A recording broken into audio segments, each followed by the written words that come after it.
द्रौपदी मुर्मू। द्रौपदी ने कभी नहीं मानी हार। द्रौपदी मुर्मू, जिन्हें एनडीए ने अपना राष्ट्रपति उम्मीदवार बनाया है, पति और 2 बेटों की मौत ने उजाड़ दी थी इनकी जिंदगी। कभी द्रौपदी की जिंदगी बेटे को संभालने में और एक नया इतिहास लिखने में बीती। जानते हैं द्रौपदी मुर्मू की जिंदगी के कुछ अनछुए पहलू।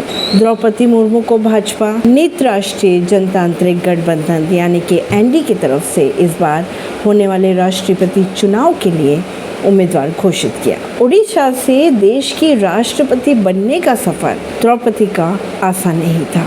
राष्ट्रपति बनने वाली अगर बन जाती है तो ये दूसरी शख्स होगी और पहली आदिवासी महिला होगी जो देश के राष्ट्रपति पद तक पहुंचेंगी। राष्ट्रपति चुनाव के लिए मतदान 18 जुलाई को होंगे और मतगणना होगी 21 जुलाई को। मौजूदा राष्ट्रपति रामनाथ कोविंद का कार्यकाल 24 जुलाई को खत्म होने वाला है। द्रौपदी मुर्मू का जन्म की अगर बात की जाए तो 20 जून 1958 को उड़ीसा के मयूरभंज जिले के बेदापौसी गांव में हुआ था। उनके पिता का नाम बिरंची नारायण टूडू है। वह आदिवासी संथाल परिवार से ताल्लुक रखती है।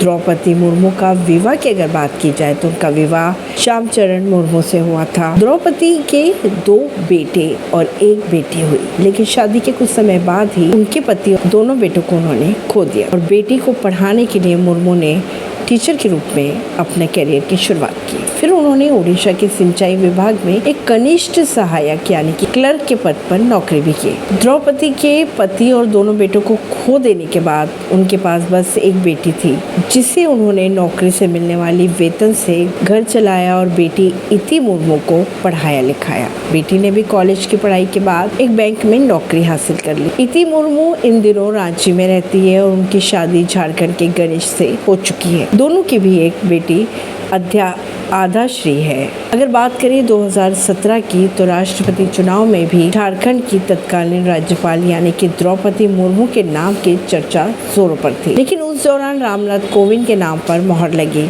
और उन्हें ही राष्ट्रपति चुना गया। में द्रौपदी मुर्मू के नाम पर रायशुमारी बनी और उनके नाम को सहमति मिली। किसी समय एक क्लर्क के पद पर काम कर चुकी आदिवासी महिला मुर्मू पहली बार रायसीना हिल की सीढ़ियां चढ़ी। 21 जून की देर शाम बीजेपी के अध्यक्ष जेपी नड्डा ने राष्ट्रपति चुनाव के लिए राष्ट्रीय जनतांत्रिक गठबंधन एनडीए के प्रत्याशी के तौर पर द्रौपदी मुर्मू के नाम की घोषणा की। वहीं नई दिल्ली के करीब 1600 किलोमीटर दूर रायरंगपुर उड़ीसा के अपने घर पर ही थी मुर्मू। इससे ठीक एक दिन पहले उन्होंने अपना 64वां जन्मदिन भी मनाया था। अब उन्हें यह विश्वास नहीं हो रहा था कि महज 24 घंटे के बाद वे देश की सबसे बड़े पद के लिए दावेदारी पेश करेगी। अपनी उम्मीदवारी की घोषणा के बाद उन्होंने स्थानीय मीडिया से कहा कि वे आश्चर्यचकित है और खुश भी है कि उन्हें राष्ट्रपति पद जैसा प्रत्याशी बनाया गया है। उन्हें टेलीविजन देखकर इसका पता चला राष्ट्रपति एक संवैधानिक पद और सम्मानीय गरिमामय पद होता है। अगर इस पद के लिए चुनी जाती है तो वे राजनीति से अलग देश के लोगों के लिए काम करेगी। इस पद के लिए जो संवैधानिक प्रावधान और अधिकार है वो उसका बखूबी उपयोग करेगी। उनके अनुसार काम करना चाहेगी वे अपने देश के लिए। इससे अधिक वे फिलहाल और कुछ नहीं कह सकते। तो ये था द्रौपदी मुर्मू का सफर। अभी आने वाला समय ही तय करेगा कि द्रौपदी मुर्मू कहाँ तक पहुँच पाई। अगर आपको हमारी खबरें पसंद आ रही तो हमारे चैनल को लाइक, शेयर और सब्सक्राइब करना ना भूलें।